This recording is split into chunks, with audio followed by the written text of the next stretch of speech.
Здравейте! Днес ще ви покажа моите изхабени продукти за месец декември, така че честита нова година на всички, весело посрещане. И искам да кажа, че ще ви кажа моето мнение за тези продукти, които са тук. Те съм ги съхранявала за този месец. Искам да кажа, че шампуани няма да има. Изхабила съм един шампуан, просто няма да го покажа, тъй като съм го изхвърлила без да искам и не съм го сложила в тази турбичка. Но той е на Шварцкоп. И нищо особено, освен даваш мекота на косата, да е мека и обемна. То нека да започваме с първия продукт. Първият продукт е кремът на Face Cream, който е за лице и е подхранващ. Използвах го, тъй като си го бях взела, много ми хареса. Цената му изобщо не е скъпа, взела съм си още един, тъй като ми харесват тези продукти и да. Нека да започваме към следващия продукт. Следващия продукт е ето този глант за устни, който е червен. В опаковката се вижда, че има още, но няма нищо. Изхабен е до край. Марката му не знам коя е, тъй като се е изтъркал, но номера му е 02. Хареса ми продуктът. Препоръчвам ви го, ако си намерите такъв цвят. Цветът му беше, изглежда червен, но е розов. Тъмно розовичко и е много хубав. Следващото нещо е спиралата, която също не знам на коя марка е, но бях се я взела, защото ми хареса читката й на самата опаковка, която беше сложена. Опаковката й, която беше найлонова, беше показвано на четката й каква е. Та ми хареса ми четката й. И ми хареса доста как извива миглите, обема й. Сега ще ви покажа четката й. Ето това е читката, за съжаление няма много спирала, но отделно, че ги удължаваше доста миглите, правеше обем и много хубава спирала. Да, препоръчвам ви и тази спирала. След това ще покажа едни мокри кърпички, които са за Baby Led Wipes. 72 броя, изхабила съм ги. Аз съм го използвала за да си почиста прах, примерно от шкафа или от обувки. Доста такива кърпи бебе се водят, без алкохол. Бях си ги взела, защото са бебешки и за това. Мекота, попиване, влажност, почистване, гъвковост. Може да видите отзад. Така, какво мога да кажа за мокри кърпички? Не са лоши и хубави са. Следващото нещо са още едни мокри кърпички. Те са на Софини, мисля, че. И са комфорт. И това зайченце, летенце. Доста са хубави. Мирисмата им беше доста хубава. Харесаха ми. Попивах доста добре. И да, както казах, няма какво да кажа за едни мокри кърпички. Следващите са ето тези, които са дегримиращи кърпички. За дегримиране, без алкохол, хипоалергични, доста бяха хубави. Съжалявам, че свършиха. Makeup Remover Wipes 25 броя бяха. Забравих да ви кажа тези колко са. Тези са 72. И да, хубави са. Следващото нещо са едно пакетче мокри кърпички, които си носех в чантата винаги, защото е нормално да имам. Те са 15 броя. Аз съм просто оставила една опаковка, другите съм ги изхвърляла, иначе съм използвала сигурно повече.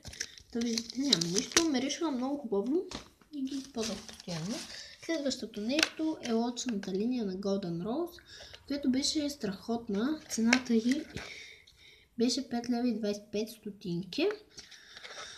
Много ми беше харесала тази очна линия, затова си я бях взела и реших да ви я покажа. Също нещо е пастата за зъби на Colgate Max One White One Optic. Много хубава паста. Харесва ми доста. Купила съм си нова опаковка, така че много е хубава.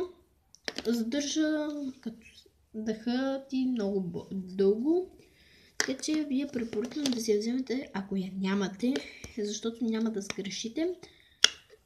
Ето я, тя е сивкав нюанс с такива сиви топченца или нещо подобно черно.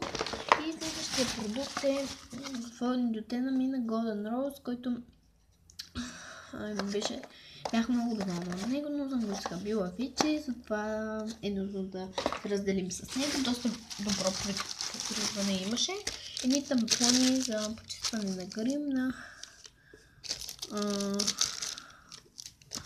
Safino. Cotton-Pad, 120 броя бяха. Доста бях доволна от тези тампони. И да... Какво може да кажа за едни тампончета, но бяха хубави. И следващия продукт е един балсам, който си направих сама и изгреших и го изхвърлям, тъй като не струва за нищо. Затова си го връщам в плика, тъй като ще омацам някъде. И това е едно такова като телефонче с разни балсамчета, които такива са и са много тъмни. За съжаление на мен не ми отиват такива цветове, доколкото виждате тези са така. Не ми харесват, затова ги изхвърлям. Така че да. Както видите, вече омацах тук. Така че да. И тук имам още едно нещо, което е боров вазелин, което е 1,88 лв. 3%. Бях си го взела, защото сега декември месец не намерих по-малка опаковка на вазелина, просто този си взех. Доста ми увлажняваше и запазваше устните хидратирани, така че си го взема пак, защото е хубав. Опаковката е тук със съставките му. Умъктява и увлажнява кожата и е предпазва от възпаления. Много е хубав. Та не знам колко грама е, но мисля, че беше 20, ето 18 грама. Та ето това последното нещо, което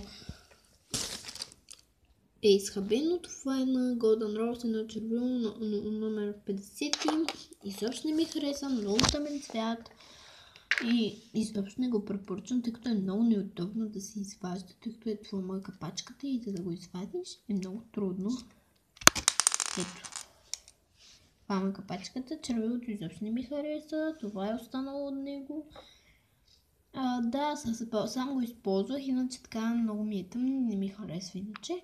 Но с балсам под него и върху него е много хубав, така че не знам дали ще си го взема пак, мога да си взема, но не точно този цвят. И има още едно нещо, една мокра кърпичка, която беше от едно пакетче, не знам точно откъде ми е. Тя мисля, че беше от една мостричка с кърпичка, доста хубаво миришеше.